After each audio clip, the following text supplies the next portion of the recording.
ನೀವ್ ಹೋಗಿ ದೇವರ ಪಾದಕ್ಕೂ ಹೂವ ಏರಿಸದ ಪೂಜಲ್ಲೋ, ನೀನು ಮನ್ಯಾಗ ದಿವಸ ಗಂಟ್ ಹಾಕೊಂಡು ಮನ್ಯಾಗ ಎಲ್ಲರೂ ಕೂಡ ಜಗಳ ತೆಗೆಯುವುದು ಬಿಟ್ಟು ಮನ್ಯಾಗ ಎಲ್ಲರ ಜೊತೆ ಪ್ರೇಮದಿಂದ ಇದ್ದೆ ಅಂದ್ರೆ ನಿನ್ನ ಮನಿ ದೇವಾಲಯ ಮಾಡ್ತೀನೋ ನಾನು ಪ್ರೇಮ ಪುಷ್ಪವನ್ನು ಅರ್ಪಿಸು. ನನಗೆ ಮನಿಯೊಳಗ ಸಂತೋಷದಿಂದ ಬದುಕು.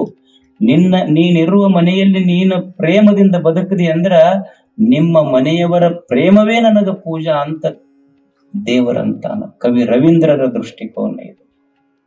ಸುಮ್ಮ ಮನೆಯಾಗಿದ್ದವರು ಪ್ರೇಮದಿಂದ ಇರ್ರಿ, ಮನಿ ಎದರಿಂದ ಕಟ್ಲಿಕ್ಕೆ ಸಾಧ್ಯ ಐತೆ ಮನುಷ್ಯನೇ? ಒಂದು ಕ್ಷಣ ವಿಚಾರ ಮಾಡಿ ನೋಡಿ, ಮನಿ ಎದರಿಂದ ಕಟ್ಲಿಕ್ಕೆ ಸಾಧ್ಯ ಐತೆ? ನಾ ಅನ್ಬೋದು, ನಾನು ಬಹಳ ದೊಡ್ಡ ಶ್ರೀಮಂತನದೀನಿ, ಬಹಳ ಚಲೋ ಬೆಡ್ರೂಮ್ ಕಟ್ಸಿನಿ. ನೀ ಬಹಳ ಚಲೋ ಬೆಡ್ರೂಮ್ ಕಟ್ಸಿದ್ರ ಲಾಡ್ಜ್ ಆತದ. ಇಲ್ಲ ನಾ ಬಹಳ ಚಲೋ ಹೈಫೈ ವೆಲ್ ಫರ್ನಿಶ್ಡ್ ಕಿಚನ್, ಭಾರಿ ಚಲೋ ಕಿಚನ್ ಅಡಿಗೆ ಮನಿ ಕಟ್ಸಿನ್ರಿ, ಡೈನಿಂಗ್ ಟೇಬಲ್ ತಂದಿಟ್ಟೇನಿ. ಮತ್ ನೀ ಚಲೋ ಕಿಚನ್ ಕಟ್ಟದ್ರ ಹೋಟೆಲ್ ಆತದ ಅಷ್ಟೇ, ಮನಿ ಯಾವಾಗ ಆಗ್ತೈತಿ? ಇಲ್ಲ ನಾ ತಂದಿದ್ದು ಅಮೇರಿಕದ ಡೈನಿಂಗ್ ಟೇಬಲ್ ತಂದಿಟ್ಟಿನಿ. ಅಲ್ಲ, ನೀ ಅಮೇರಿಕದ ಡೈನಿಂಗ್ ಟೇಬಲ್ ತಂದಿಟ್ರು ಡೈನಿಂಗ್ ಟೇಬಲ್ ಮೇಲಿಡು ಪುಂಡಿ ಪಲ್ಯ ರೊಟ್ಟಿ ಮೈಂದ್ರಿಗಿದೆ ಇಡಬೇಕಲ್ಲ, ನೀನ್ ಅಮೇರಿಕದ ತರಕಾಗ. ಏನು ಕಿಚನ್ ಭಾರಿ ಕಟ್ಟಿನಿ ಅಂದ್ರೆ ಹೋಟೆಲ್ ಆಗ್ತದ. ಇಲ್ಲ ನನ್ನ ಮನಿ ಮುಂದ 10 ಗಾಡಿ ನಿಂದಿರ್ಸಿನ್ರಿ ಅಂದ್ರ 10 ಗಾಡಿ ನಿಂದಿರ್ಸಿದ್ರ ಗ್ಯಾರೇಜ್ ಆತಪ್ಪ, ಗ್ಯಾರೇಜ್ನಾಗು 10 ಗಾಡಿ ನಿಂದಿರ್ತಾವ. ಮನಿ ಯಾವಾಗ ಅನಿಸ್ಕೊಂತೈತದ? 10 ನಾಯಿ ಸಾಕಿನ್ ನನ್ನ ಮನ್ಯಾಗ. ಮೊದಲ್ ಹೆಂಗಿತ್ತು ಅಂದ್ರ ಮನಿ ಕಾಯಕ್ ನಾಯಿ, ಈಗ ನಾಯಿ ಕಾಯಕ್ ಮನುಷ್ಯ. 10 ನಾಯಿ ಕಟ್ಟಿನ ನಾನಂದ. ಅವಾಗ 10 ನಾಯಿ ಕಟ್ಟದ್ರ ಅದ್ರ ಪ್ರಾಣಿ ಸಂಗ್ರಹಾಲಯ ಆಯ್ತು, ಮನಿ ಆಗುದ ಯಾವಾಗ? ಇಲ್ಲ ಮನ್ಯಾಗ ಒಂದು ಹೋಮ್ ಥಿಯೇಟರ್ ಕಟ್ಟಿನ ನಾ. ನೀವ್ ಹೋಮ್ ಥಿಯೇಟರ್ ಕಟ್ಟಿದ್ರೆ ಸಿನಿಮಾ ಟಾಕೀಸ್ ಆಯ್ತು, ಮನಿ ಯಾವಾಗ ಕಟ್ಟೋದು? ಮನುಷ್ಯನೇ, ಬೆಡ್ರೂಮಿನಿಂದ, ಹೋಮ್ ಥಿಯೇಟರ್ ನಿಂದ, ಹೈಫೈ ವೆಲ್ ಫರ್ನಿಶ್ಡ್ ಕಿಚನ್ ನಿಂದ, ನೀನು ಮನಿ ಮುಂದೆ ನಿಂದಿರಿಸಿರುವ ಕಾರ್ ಗಾಡಿಗಳಿಂದ ಮನಿ ಕಟ್ಟಲಿಕ್ಕೆ ಸಾಧ್ಯ ಇಲ್ಲ. ಮನಿ ಕಟ್ಟುವುದೇ ಆಗಿದ್ರೆ ಅದು ಪ್ರೇಮದಿಂದ ಮನಿ ಕಟ್ಟಬೇಕು. ಮನಿ ಪ್ರೇಮದಿಂದ ನಿರ್ಮಾಣ. ಮನಿ cannot, home cannot built by cement, but it can built by sentiments. Cement ನಿಂದ ಕಟ್ಟಕ್ ಆಗೋದಿಲ್ಲ, ಸೆಂಟಿಮೆಂಟ್ಗಳಿಂದ ಕಟ್ಟಬೇಕು ಮನಿ. ಸಂವೇದನಾಶೀಲತೆಯಿಂದ ಕಟ್ಟಬೇಕು, ಪ್ರೇಮದಿಂದ ಮನಿ ಕಟ್ಟಬೇಕಾಗ್ತದೆ. ಎಷ್ಟು ಅದ್ಭುತ ಇರುತ್ತದೆ. ಒಬ್ಬ ಶ್ರೀಮಂತ ಒಂದು ಮನಿ ಕಟ್ಟಿದ್ದ, ಬಹಳ ದೊಡ್ಡ ಮನಿ ಕಟ್ಟಿದ್ದ. ಆ ದೊಡ್ಡ ಮನಿ ಮಗ್ಲ ಒಂದು ಮುದುಕಿ ಗುಡಿಸಲ ಹಾಕಿತ್ತು. ಆ ಮುದುಕಿ ಗುಡಿಸಲ ನೋಡಿ ಅವನಿಗನಿಸ್ತು, ಹಾದಿಗೆ ಹೋಗೋರೆಲ್ಲ ಇವನ ಮನಿ ನೋಡ್ತಿದ್ರು. ಅವನಿಗನಿಸ್ತು, ಈ ಮುದುಕಿ ನಂದಿಷ್ಟು ದೊಡ್ಡ ಮನಿ ಮಗ್ಲ ಇದು ಒಂದು ಮುರುಕ್ ಗುಡಿಸಲು ಹಿಡ್ಕೊಂಡು ಕುಂತೈತಲ್ಲ, ನನ್ನ ಮನಿಗೆ ಅಸಹ್ಯ. ಯಾಕಂದ್ರೆ ದಾರಿಗೆ ಹೋಗೋರೆಲ್ಲ ನನ್ನ ಮನಿ ನೋಡಿ ಹೋಗ್ತಾರ, ಅದ್ರ ಮಗ್ಲಿದ್ದವ್ರೆಲ್ಲ ಏನ್ರಿ ಮುರುಕ್ ಗುಡಿಸಲ ಅಂತಾರ ಅನ್ಕೊಂಡು ರಾತ್ರಿ 10 ಗಂಟೆಗೆ ಬಂದ. ಎಲ್ಲಿಗೆ? ಗುಡಿಸಲಿಗೆ ಬಂದ. ಗುಡಿಸಲಿನೊಳಗ ಒಂದು 70-80 ವರ್ಷದ ಮುದಿಕ್ ಒಂದು ಕಂದೀಲ ಚಿಮಿಣಿ ತಗೊಂಡು ಬಂತು. ಹಿಂಗ ತಲೆ ಎಳ್ಳಾಡ್ಸ್ಕೊಂತ ಬಂತು. ಅವಾಗ ಶ್ರೀಮಂತ ಬಂದು ಮುದುಕಿಗೆ ಪರಿಚಯ ಮಾಡಿಕೊಂಡ. ಅಜ್ಜಿ, ಇದು ದೊಡ್ಡ ಮನಿ ಕಟ್ಟಿನಲ್ಲ, ಆಯಿ ಅಂತಿರೋದಲ್ಲ, ಆಯಿ ಇದು ದೊಡ್ಡ ಮನಿ ಕಟ್ಟಿನಲ್ಲ, ಈ ದೊಡ್ಡ ಮನಿ ನಾವು ಈ ಊರು ಶ್ರೀಮಂತ, ಈ ದೊಡ್ಡ ಮನಿ ನಂದ ಅಂತ ಹೇಳ್ದ. ಆ ಮುದುಕಿ ಅಂತ, ಯಪ್ಪ ಅಲ್ಲೇ ಇರ್ಬೇಕಾಗಿತ್ತಲ್ಲ, ಇಲ್ಯಾಕೆ ಬರಕ್ ಹೋಗಿದ್ವಿ? ಇಲ್ಲ, ಈ ದೊಡ್ಡ ಮನಿ ಮಗ್ಲ ನಿಂದೊಂದು ಮುರುಕ ಗುಡಿಸಲೈತಲ್ಲ, ನನ್ನ ಮನಿಗೆ ಬಹಳ ಕೆಟ್ಟ ಅಸಹ್ಯ ಅನ್ಸಕತ್ತೈತಿ. ನೀ ಏನು ಕಿಮ್ಮತ್ ಕಟ್ತಿ ಹೇಳು, ಈ ಗುಡಿಸಲ ಖರೀದಿ ಮಾಡ್ತೀನಿ. ಅವಾಗ ಮುದಿಕೆ ಅಂತು, ನೋಡು ನೀ ಬಹಳ ಶ್ರೀಮಂತ ಇರಬಹುದು, ನಿನ್ನ ಶ್ರೀಮಂತಿಕೆಯಿಂದ ನಿನ್ನ ಮನಿ ಖರೀದಿ ಮಾಡಬಹುದೇ ಹೊರತು ನನ್ನ ಗುಡಿಸಲ ಖರೀದಿ ಮಾಡುವ ಶ್ರೀಮಂತಿಕೆ ನಿನ್ನಲ್ಲಿಲ್ಲ. ಮುದುಕಿ ಮಾತು ಹೆಂಗೈತಿ?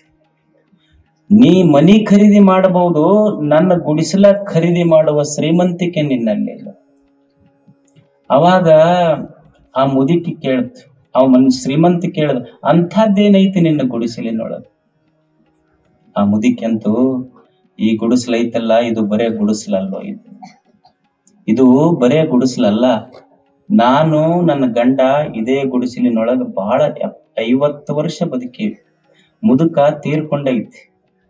ನಮಗೇನು ಮಕ್ಕಳಾಗಿಲ್ಲ, ನಾವು ಓಣಿಯ ಮಕ್ಕಳ, ನಮ್ಮ ಮಕ್ಕಳಂತ ತಿಳ್ಕೊಂಡು ಬದುಕೀವಿ. ನಮಗ ಮಕ್ಕಳಾಗಿಲ್ಲ, ಓಣಿಯ ಮಕ್ಕಳ ನಮ್ಮ ಮಕ್ಕಳಂತ ತಿಳ್ಕೊಂಡಿವಿ. ಅವ ಒಂದ್ ದಿವ್ಸನು ನನಗ ಏನೋ ಬೇಕಂತ ಹೇಳಿ ಕುಡ್ದು ಬಂದು ಬಡದಿಲ್ಲ. ನಾ ಏನೋ ಹಠಕ್ ಬಿದ್ದು ಅವನಿಗೆ ಕೇಳಿಲ್ಲ. ನಾ ಹಠಕ್ ಬಿದ್ದು ಇದು ಕೊಡಸಂತ ಕೇಳಿಲ್ಲ. ಅವ ಚಟಕ್ ಬಿದ್ದು ಬಂದು ನನಗ್ ಬಡದಿಲ್ಲ. ಇವ ಎರಡ ಕೆಡ್ಸದ್ ನೋಡ್ರಿ ಸಂಸಾರ. ಹಠ, ಇವ್ರಿಗೆ ಚಟ. ನಾ ಹಠಕ್ ಬಿದ್ದ ಕೊಡಸಂತ ಕೇಳಿಲ್ಲ, ಅವ ಚಟಕ್ ಬಿದ್ದು ನನ್ನ ಬಡದಿಲ್ಲ. ನಾವ್ ಹೆಂಗ್ ಬದುಕೀವಿ ಅಂದ್ರ, ಒಂದ್ ರೊಟ್ಟಿ ದೇವ್ರು ಕೊಟ್ರ ಇಬ್ರು ಅರ್ಧ ಅರ್ಧ ತಿಂದು ಬದುಕೀವಿ, ಅರ್ಧನ ಕೊಟ್ರ ಇಬ್ರು ಬಿರ್ಧ ತಿಂದು ಬದುಕೀವಿ. ಏನೂ ಇಲ್ಲ ಅಂದ್ರ ಪ್ರೇಮದ ಎರಡು ಮಾತುಗಳನ್ನ ಹೇಳಿ ಈ ಗುಡಿಸಲಿನೊಳಗ 50 ವರ್ಷ ಬದುಕಿವೆಲ್ಲ. ನೀನು ಶ್ರೀಮಂತ ಇರಬಹುದು, ಈ ಗುಡಿಸಲ ಖರೀದಿ ಮಾಡಬಹುದು, ಆದ್ರ 50 ವರ್ಷ ನಾನು ಮುದುಕ ಬದುಕಿದ ಆ ಪ್ರೇಮದ ಬದುಕನ್ನ ನಿನ್ನ ಶ್ರೀಮಂತಿಕೆಯಿಂದ ಖರೀದಿ ಮಾಡ್ಲಿಕ್ಕಾಗುದಿಲ್ಲ. ಅದಕ್ಕೆ ಬೆಲೆ ಕಟ್ಲಿಕ್ಕಾಗುದು. ಗುಡಿಸಲಿಗೆ ಬೆಲೆ ಕಟ್ಟಬಹುದು, ಬದುಕಿದ ಪ್ರೇಮಕ್ಕೆ ಬೆಲೆ ಕಟ್ಲಿಕ್ಕೆ ಆಗ್ತೈತೇನೋ ಅಷ್ಟು ಪ್ರೇಮದಿಂದ ನಾವು ಬದುಕಿವಿ. ಏನು ಪ್ರೇಮ ಬದುಕ ಕಟ್ಟತೈತಿ, ಪ್ರೇಮ ಬೆಲೆ ಕಟ್ಟತೈತಿ ಅಷ್ಟೆ. ಹೀಗ ಗಂಡ ಹೆಂಡತಿ ಅವರ ಮಧ್ಯದೊಳಗ, ಮಕ್ಕಳು ತಂದೆ ತಾಯಿ ಇವರ ಮಧ್ಯದೊಳಗ ಪ್ರೇಮ ಪ್ರವಾಹ ಹರಿತಿರ್ಬೇಕು. ಏನು ಸಣ್ಣ ಪುಟ್ಟ ವಿಷಯಗಳಿಗಾಗಿ ಎಷ್ಟು ಮನಸ್ತಾಪ ಮಾಡಿಕೊಂಡ ಸಂಸಾರ ಕೆಡ್ಲಿಲ್ಲೇನು ಹೇಳಿ. ಬದುಕ ಕಟ್ಟಬೇಕ ಮನುಷ್ಯ ಅಷ್ಟೇ. ಈಗ ನಾವ್ ಅಂತೀವಿ, ಏನ್ರಿ ಮನ್ಯಾಗ ಊಟ ಗೀಟ ಏನ್ ಸುಮ್ಮನೆ ಆರಾಮ್ ಒಂದು 5 ಸ್ಟಾರ್ ಹೋಟೆಲ್ಗೆ ಹೋಗ್ಬೇಕು, ಎಷ್ಟ್ ಆರಾಮ್ ಇರ್ತೈತಿ ಅಂತ. ಏನು 5 ಸ್ಟಾರ್ ಹೋಟೆಲ್ ಅಂದ್ರೆ ನಿಮಗ್ ಗೊತ್ತೈತಿ? 5 ಸ್ಟಾರ್ ಅಂದ್ರ 5 ಅಂದ್ರೆ 5, ಸ್ಟಾರ್ ಅಂದ್ರೆ ನಕ್ಷತ್ರ. ಅಂದ್ರೆ ಸುಮ್ಮನೆ ಒಂದು ಹೋಟೆಲ್ಗೆ ಅದೊಂದು ಲೇಬಲ್ ಕೊಟ್ಟಿರ್ತಾರ ಅಷ್ಟೇ. ನೀವು ಅದು ಬಾಂಬೆ ಯಾವ್ದು ತಾಜ್ ಹೋಟೆಲ್ ಅವು ಇವು ಅಂತಾರಲ್ಲ, ಅಂತಲ್ಲಿ ಬರೇ ಒಂದು ಚಾಕ್ 10,000 ರೂಪಾಯಿ ಅಂತ. ಇದನ್ನ ಕೇಳಿದ್ರೆ ಎಷ್ಟೋ ಮಂದಿ ಎದಿ ಹೊಡಿತಾವ್ ನಮ್ಮಲ್ಲಿ. 10,000 ರೂಪಾಯಿ ಒಂದು ಚಾಕ್. ನಮ್ದು ಇಡೀ ಒಂದು ಆಯುಷ್ಯನೇ ಮುಗಿತೈತಿ 10,000 ರೂಪಾಯಿ ಚಾದಾಗ. 10,000 ರೂಪಾಯಿಗೆ ಒಂದು ಕಪ್ ಚಾ ಅಂತ. ಮತ್ತ ಅದಕ್ಕಿಂತ ನೀವೇನ್ ಮಾಡ್ತಾರ, ಒಂದು 10-20 ಸಾವಿರ ರೂಪಾಯಿ ಕೊಟ್ರ ಹೋದ ಕೂಡ್ಲೆ ಅಲ್ಲಿ ಏನ್ ಇರ್ತೈತಿ? 5 ಸ್ಟಾರ್ ಅಂದ್ರ ನಿಮ್ಗೆ ಹೋದ ಕೂಡ್ಲೆ ಒಬ್ಬ ಸೆಲ್ಯೂಟ್ ಹೊಡೆಯವ್ ಸಿಗುತ್ತಾನ ಅಷ್ಟ. ಹೌದಲ್? ಒಬ್ಬ ಸೆಲ್ಯೂಟ್ ಹೊಡಿತಾನ, ಒಳಗ್ ಕರ್ಕೊಂಡು ಹೋದ ಕೂಡ್ಲೆ ನಿಮ್ಗೊಂದೇನೋ ಹಾಳಿ ಕೊಡ್ತಾರ. ನೀವು ಬೇಕಾದದ್ದು ಬೇಡಾದದ್ದು ಎಲ್ಲ ಅದ್ರಾಗ ಇಡ್ತಾರ. ಅದನ್ನ ತಿಂದ್ ಇವ ಮನಿಗ್ ಬರಾವ್. ಅಲ್ಲ, 20,000 ರೂಪಾಯಿ ಕೊಟ್ಟು ಬರೇ ಒಂದ ಸಲ ಸೆಲ್ಯೂಟ್ ಹೊಡಿಸ್ಕೊಂಡು ಬರೇ 5 ಸ್ಟಾರ್ನಾಗ ಯಾಕೆ ಹೋಗ್ಬೇಕು ಹೇಳ್ರಿ? ನೀವ್ ಅದ 10,000 ರೂಪಾಯಿ ತಂದು ಹೆಣ್ಮಕ್ಳ ಕೈಯಾಗ ಕೊಡ್ರಿ, ಪಾಪ ಅವಕ್ಕ ದುಡ್ದಿದ್ದು ನಿನಗ್ ಖಾಯಂ ಸೆಲ್ಯೂಟ್ ಹೊಡಿತಾರ ಅವ್ರು. ನೀ ಯಾವಾಗ ಹೊಡಿ ಅಂತಿ ಯಾವಾಗ ಹೊಡಿತಾರ. ನೀ ದುಡ್ದಿದ್ದು ಎಷ್ಟು ತಂದು ಕೊಟ್ಟು ಬಿಡಪ್ಪ ಸಾಕು ನನಗ. ಮತ್ತ ಅದ 20,000 ರೂಪಾಯಿ ಕೊಟ್ಟ ಅಲ್ಲಿ ಏನ್ ಬೇಕು ಅದು ತಿಂದು ಬರೇ 5 ನಕ್ಷತ್ರ ಬರೇ 5 ಸ್ಟಾರ್ನಾಗ ಯಾಕೆ ಕುಂದಿರ್ಬೇಕು?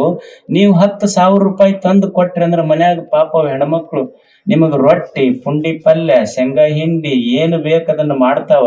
ನೀವು ಮಕ್ಕಳು, ತಂದೆ ತಾಯಿ ಓಣ್ಯಾನ್ 4 ಮಂದಿ ಕರ್ಕೊಂಡು ಸಾಯಂಕಾಲ ಮ್ಯಾಳಗಿ ಮೇಲೆ ಕುಂತು ಉಂಡ್ರ ಅಲ್ಲಿ 10,000ಕ್ಕ ಬರೇ 5 ನಕ್ಷತ್ರ, ಇಲ್ಲಿ ಪುಕ್ಕಟ ಲಕ್ಷಾಂತರ ಸ್ಟಾರ್ ಕೆಳಗ್ ಕುಂದ್ರವ್ರ ಶ್ರೀಮಂತರಲ್ಲಪ್ಪ ಹೇಳಿ.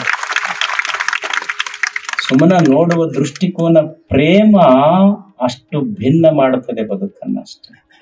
ಪ್ರೇಮ ಇರಲಿಲ್ಲ ಅಂದ್ರೆ ಬದುಕು ಕೆಡತೈತೆ ಅಷ್ಟೇ. ಪ್ರೇಮ ಅಷ್ಟು ಅದ್ಭುತ. ಪ್ರೇಮದಿಂದ ಈ ಬದುಕನ್ನ ಕಟ್ಟಬೇಕು. ನಿನ್ನ ಪ್ರೇಮವೇ ನನಗ ಪೂಜಾ ಅಂತನ ಕವಿ ರವೀಂದ್ರ. ಪ್ರೇಮ ಇರಬೇಕಲ್ಲ. ವಿಷಮತೆ ಇತ್ತು ಸಂಸಾರ ಕೆಡತೈತೆ ಅಷ್ಟೇ. ಒಮ್ಮೆ ಏನಾಯ್ತಂದ್ರ, ರಾತ್ರಿ 12 ಗಂಟೆ ಯಜಮಾನ ಎದ್ದ. ಏನಾಯ್ತು ಅಂದ್ರ, ಹೆಂಡತಿಯ ಮೊಬೈಲ್ನಿಂದ ಒಂದು ಟಿವ್ ಅಂತ ಒಂದು ಮೆಸೇಜ್ ಬಂತು. ಇವ ಎದ್ದವನ ನೋಡ್ದ, ಓದ್ದವನ ಹೆಂಡತಿಗೆ ಹಾಕೊಂಡು ಹೊಡ್ಯಾಕತ್ತ. ಹಾಕೊಂಡು ಹೊಡೆದಿದ್ದ ನೋಡ್ದವ ನೋಡಿ, ಯಾರು ಕಳಿಸ್ಯಾರ ಈ ಮೆಸೇಜ್? ಏನಂತ ಬ್ಯೂಟಿಫುಲ್ ಅಂತ ಕಳಿಸ್ಯಾರಿದ್ರ. ಎಷ್ಟು ದಿವಸದಿಂದ ಹಿಂಗ ನಡೆದೈತಿದ್ದು ಅಂತ ಹಾಕೊಂಡು ಹೊಡ್ಯಾಕತ್ತಾವ. ಅವಾಗ ಹೆಣ್ಮಗಳು ತರ್ರಿಲ್ಲ ಅಂತ ನೋಡಿ ಓದದ್ಲಕ್ಕಿ ಓದಿದಕ್ ಬಳಿ ಸರಿಸಿ ಬೇಯಿಸಿ ಬಿಟ್ಲು ನೋಡ್ರಿ. ಅಂತ ಹೋಗಿ ಗಾಡಿಗೆ ಬಿತ್ತು. ಅಲ್ಲ ಕೋಡಿ, ಇದು ಬ್ಯೂಟಿಫುಲ್ ಅಲ್ಲ, ಚಾರ್ಜ್ ಗಿಟ್ಟಿದ್ದೆ ಬ್ಯಾಟ್ರಿ ಫುಲ್ ಅಂತ ಮೆಸೇಜ್ ಬಂದೈತಿ.